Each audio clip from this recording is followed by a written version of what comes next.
Takk, president. Jeg deler representanten Helseth sin analyse av behovet for å trappe opp utdanningskapasiteten innen helse- og omsorgsfag.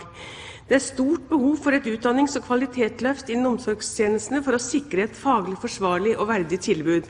Det trengs flere hender i omsorgssektoren, ikke minst trenger vi kompetente hender. Ufaglærte gjør en formidabel innsats og står for mer enn 30% av årsverkene i omsorgssektoren.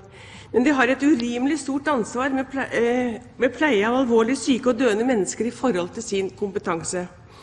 Høyre vil investere mer i de ansatte i omsorgstjenesten og tilby ufaglærte et kunnskapsløft for å gi dem større trygghet i sin yrkesutøvelse og bedre kvaliteten i omsorgen. Og det haster med å rekruttere flere kvalifiserte ansatte for å bedre tilbudet i dag og for å sikre nok kvalifisert hjelp i årene som kommer. Og i denne sammenheng vil jeg ta opp situasjonen for fagskolene. Da forvaltningsreformen ble innført 1. januar i år, ble ansvaret for finansieringen av forvaltningen av fagskolen overført fra Kunnskapsdepartementet til fylkeskommunen. Og fylkeskommunen eier en del av fagskolene, med godt over halvparten er eid av private og ideelle organisasjoner. Og gjennom forvaltningsloven har fylkene fått en vanskelig dobbeltrolle. De skal forvalte og finansiere all fagskoleutdanning i fylket for å dekke arbeidslivets kompetanse i sin egen region, samtidig som de eier egne fagskoler. Det er allerede mange eksempler på at enkelte fylkeskommuner ikke håndterer denne dobbeltrollen på en forsvarlig måte, men gir økonomiske fordeler til egne fagskoler.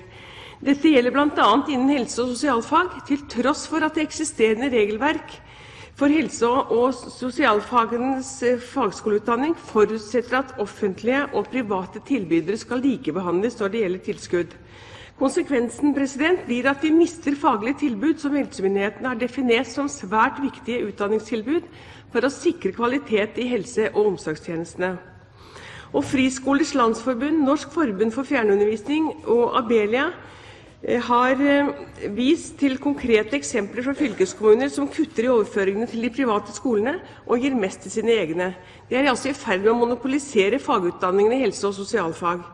Dette vil få alvorlige konsekvenser for utdanningstilbudet som blir tilgjengelig over hele landet. Og rekrutteringen og oppgradering av kompetansen innen helsesektoren vil bli redusert, samtidig som behovene vokser enormt.